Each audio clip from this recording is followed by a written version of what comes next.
अऊज़ु बिल्लाहि मिनश शैतानिर रजीम बिस्मिल्लाहिर रहमानिर रहीम। अस्सलामु अलैकुम व रहमतुल्लाहि व बरकातुहू। तो आज जो टॉपिक मैं लाया हूँ वो है फ्रेज। स्टार्ट यहाँ पर डेफिनेशन से करते हैं कि फ्रेज क्या है।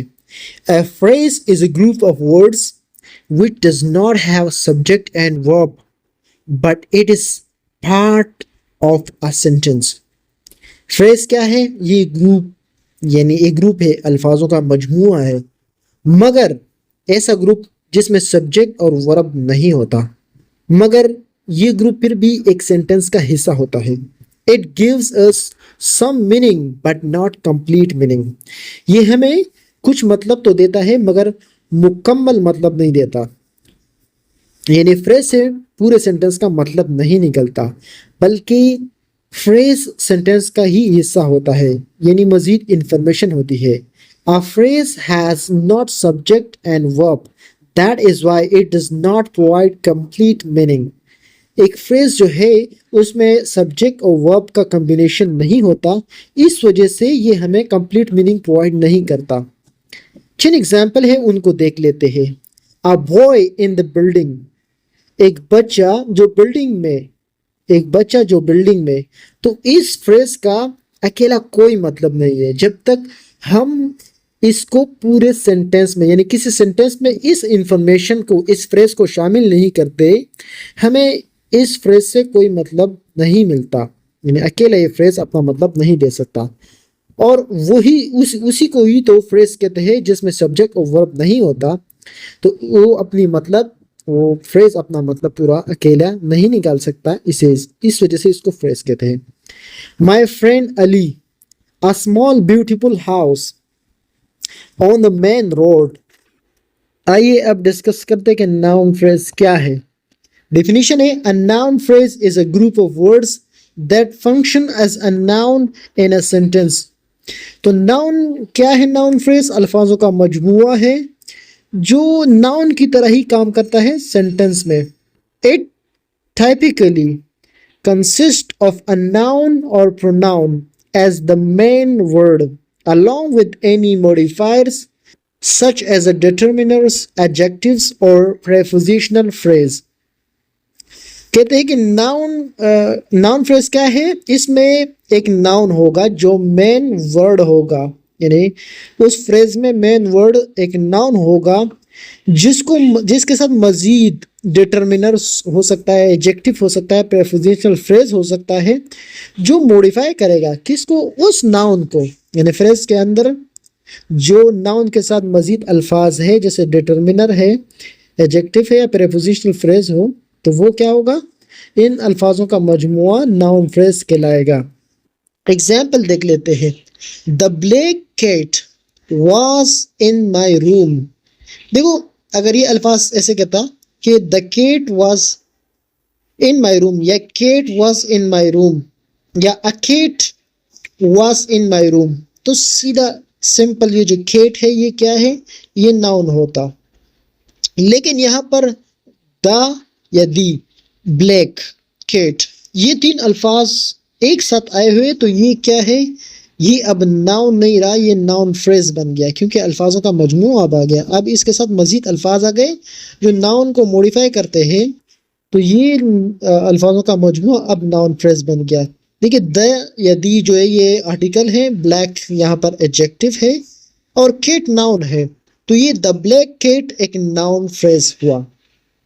इस तरह she got a beautiful small house, यहाँ पर हाउस जो है वो मेन वर्ड है, वो नाउन है, लेकिन आर्टिकल, ब्यूटीफुल, स्मॉल ये एडजेक्टिव हुआ और स्मॉल भी एडजेक्टिव हुआ। ये तीन अल्फाज क्या करते हैं? ये तीन अल्फाज हाउस के साथ मिलकर नाउन फ्रेज बन गया है, क्योंकि ये नाउन के बारे में हमें इंफॉर्मेशन दे रहा है, ये तीनों अल्फाज मिलकर। तो ये नाउन फ्रेज का पहचान ये है कि नाउन से पहले डिटर्मिनर आ सकता है, एडजेक्टिव आ सकता है या प्रीपोजिशनल फ्रेज आ सकता है। तो यहाँ पर ये अ ब्यूटीफुल स्मॉल हाउस क्या है? नाउन फ्रेज है। इस तरह my best friend pledge cricket, यहाँ पर एस का इजाफा यानी प्ले के बाद एस आता है जो मैं भूल गया हूँ, लेकिन इस चीज़ को नोट कर लें कि इसके बाद यानी प्ले के बाद एस आएगा, क्योंकि फ्रेंड जो है वो सिंगुलर नाउन है, इसलिए फ्लेज आएगा, मगर वो मैं भूल गया हूँ, आप इस चीज़ को नोट कर लें। खैर, my best friend pledge cricket, तो ये माई बेस्ट फ्रेंड जो है ये नाउन फ्रेज है। अगर अकेला फ्रेंड होता तो ये नाउन होता, लेकिन माई बेस्ट फ्रेंड ये क्या है, ये तीन अल्फाज मिलकर अब नाउन फ्रेज बना है।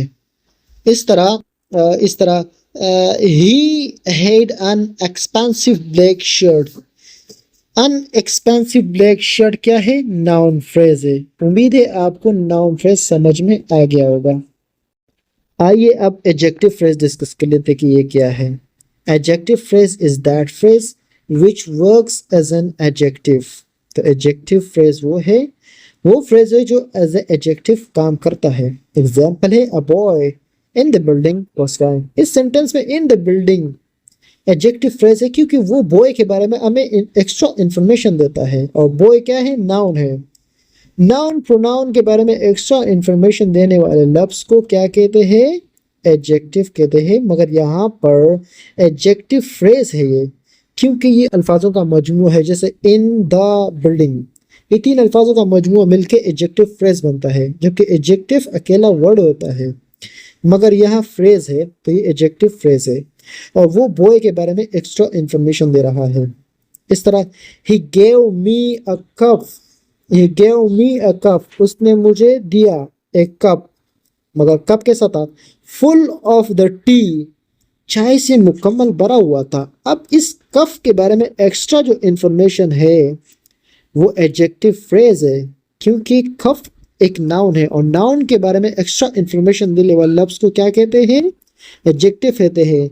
मगर यहाँ पर अल्फाजों का मजमूआ है तो ये एडजेक्टिव फ्रेज हो गया। इस तरह the car with beautiful tyres was going on the road। तो with beautiful tires, एक कार था जो जा रहा था मेन रोड पर, मगर कैसा था, उसके टायर बहुत खूबसूरत है, खूबसूरत टायरों के साथ वो मेन रोड पर जा रहा था। इस कार के बारे में जो एक्स्ट्रा इंफॉर्मेशन मिल रही है with a beautiful टायर्स, ये क्या है, ये एडजेक्टिव फ्रेज है, क्योंकि कार नाउन है, और नाउन के बारे में एक्स्ट्रा इंफॉर्मेशन देने वाले लफ्ज को एडजेक्टिव कहते हैं। मगर यहाँ पर अल्फाजों का मजमूआ है जो कार की तारीफ कर रहा है, इसलिए ये एडजेक्टिव फ्रेज हुआ। उम्मीद है आपको एडजेक्टिव फ्रेज समझ में आ गया होगा। आइए अब डिस्कस करते हैं एडवर्ब फ्रेज कि ये क्या है। A phrase which works as an adverb is called adverb phrase। तो adverb phrase किसे कहते हैं, वो फ्रेज जो एडवर्ब की तरह काम करे उसे adverb phrase कहते हैं। एग्जाम्पल देख लेते हैं। He was driving in a high speed। He was driving in a high speed। तो he was driving, पहले ये डिस्कस करते हैं कि एडवर्ब क्या होता है। देखिए, एडवर्ब होता है वो वर्ड होता है जो एक्शन को मॉडिफाई करता है। एक्शन को कैसे मॉडिफाई करता है कि एक्शन हुआ, मगर कैसे हुआ। जब एक्शन को मॉडिफाई करता है कोई लफ्ज, उसे क्या कहते हैं, उसे हम एडवर्ब कहते हैं। मगर यहाँ पर अल्फाजों का मजमूआ है इन अ हाई स्पीड। ये इन हाई स्पीड क्या है, ये अल्फाजों का मजमूआ है, और ये ड्राइविंग के बारे में एक्स्ट्रा इंफॉर्मेशन दे रहा है, या ड्राइविंग को मॉडिफाई कर रहा है कि ही वाज ड्राइविंग, वो गाड़ी ड्राइविंग कर रहा था, वो ड्राइविंग कर रहा था, मगर कैसे कर रहा था, इन हाई स्पीड, बहुत ही हाई स्पीड में वो ड्राइविंग कर रहा था। यहाँ पर स्लो भी हो सकता था, केयरफुली भी हो सकता था, मगर यहाँ पर इन द हाई स्पीड क्या है, ये एडजेक्टिव फ्रेज इसलिए क्योंकि अल्फाजों का मजमूआ है। ड्राइविंग को मॉडिफाई करने वाले लफ्ज यहाँ पर कितने हैं, तकरीबन 4 अल्फाज है। इन अ हाई स्पीड, तो इन हाई स्पीड क्या है, एडवर्ब फ्रेज है, क्योंकि ये ड्राइविंग को मॉडिफाई कर रहा है। ड्राइविंग के बारे में हमें इंफॉर्मेशन दे रहा है कि ड्राइविंग वो कर तो रहा था, मगर कैसे कर रहा था, बहुत ही हाई स्पीड में कर रहा था। तो ये यहाँ पर एडवर्ब फ्रेज है, क्योंकि ये ड्राइविंग को मॉडिफाई कर रहा है। इस तरह अली वर्क्स वेरी फास्ट यानी वेरी फास्ट दोनों मिलके एडवर्ब फ्रेज है, क्योंकि वो वर्क्स के बारे में इंफॉर्मेशन दे रहा है, वर्क्स को मॉडिफाई कर रहा है, वर्क को मॉडिफाई कर रहा है जो अली कर रहा है, कि अली कर रहा है काम, मगर कैसे कर रहा है, बहुत ही तेज यानी बहुत ही फास्ट तरीके से कर रहा है। तो वेरी फास्ट एडवर्ब फ्रेज है क्योंकि वो वर्क को मॉडिफाई कर रहा है। इस तरह they speak in a beautiful वे, वो बोलते हैं मगर कैसे बोलते हैं, इन अ ब्यूटीफुल वे।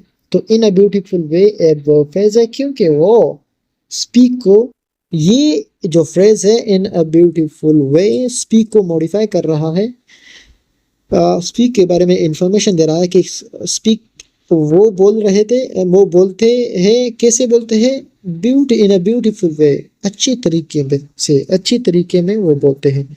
तो ये इन अ ब्यूटीफुल वे एक एडवर्ब फ्रेज है। आइए अब डिस्कस कर लेते हैं कि वर्ब फ्रेज क्या है। वर्ब फ्रेज जो है, the combination of two or more verbs is called verb phrase. जब एक सेंटेंस में दो या दो से ज्यादा वर्ब्स आ जाए तो वो वर्ब्स क्या कहलाएंगे, वो वर्ब फ्रेज कहलाएगा। वो अल्फाजों का जो मजबूआ जिसमें दो या दो से ज्यादा वर्ब्स आ जाए एक साथ तो वो क्या होंगे, वो वर्ब फ्रेज होगा। एग्जाम्पल है I was playing cricket, I was playing cricket. Was और प्लेइंग दो वर्ब है, तो ये दोनों मिलकर क्या बने, वर्ब फ्रेज बने।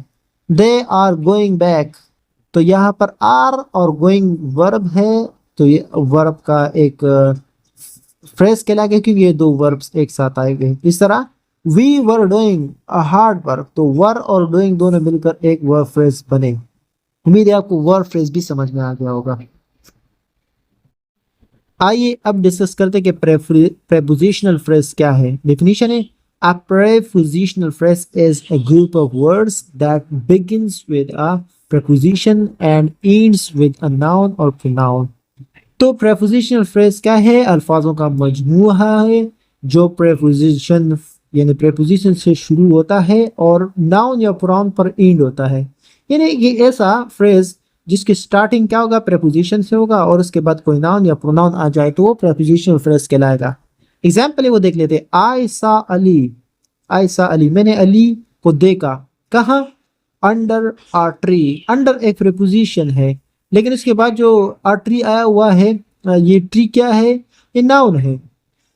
तो प्रेपोजिशन और नाउन मिलकर यहाँ प्रेपोजिशनल फ्रेज बनाते हैं, यानी ये दोनों मिलकर, ये तीनों मिलकर प्रेपोजिशनल फ्रेज बनाते हैं। आ आर्टिकल है और ट्री नाउन है और अंडर प्रेपोजिशन है, तो ये एक प्रेपोजिशनल फ्रेज बन गया क्योंकि इसका स्टार्टिंग प्रेपोजिशन से हुआ है।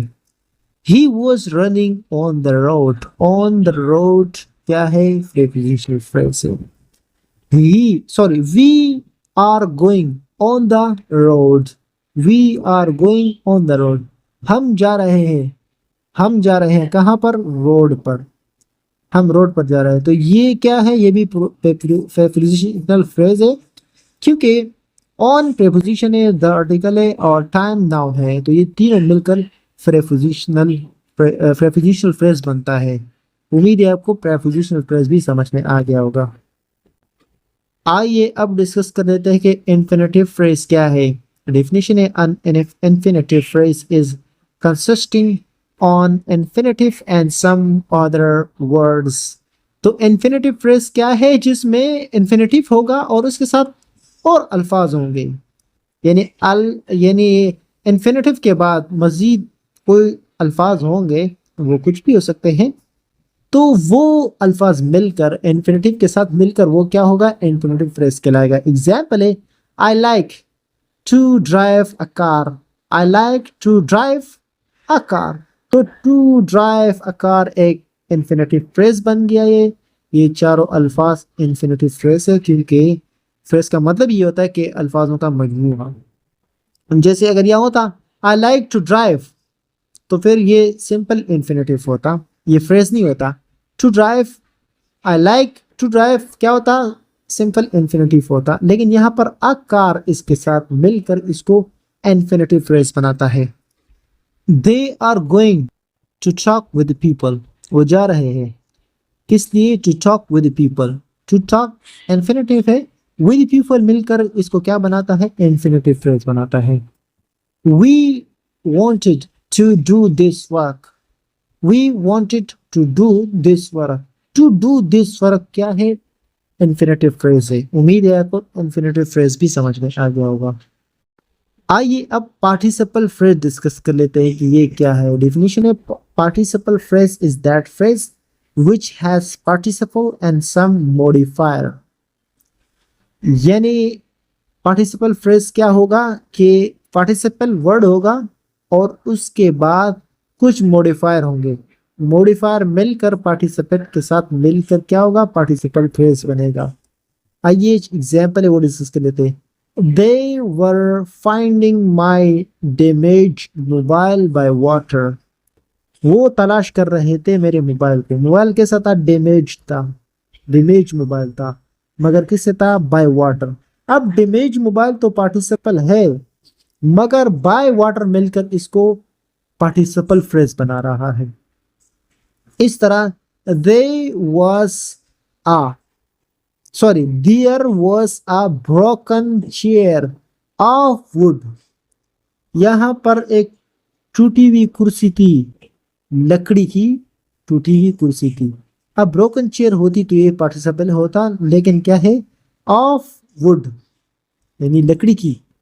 तो अब ये क्या हुआ, अब ये पार्टिसिपल फ्रेज बन गया। अब पार्टिसिपल नहीं, अब फ्रेज है, क्योंकि ऑफ वुड इसके साथ आया हुआ है। तो ये चारों अल्फाज मिलकर पार्टिसिपल फ्रेज बना रहे हैं। इस तरह I have seen a blinded man of the village.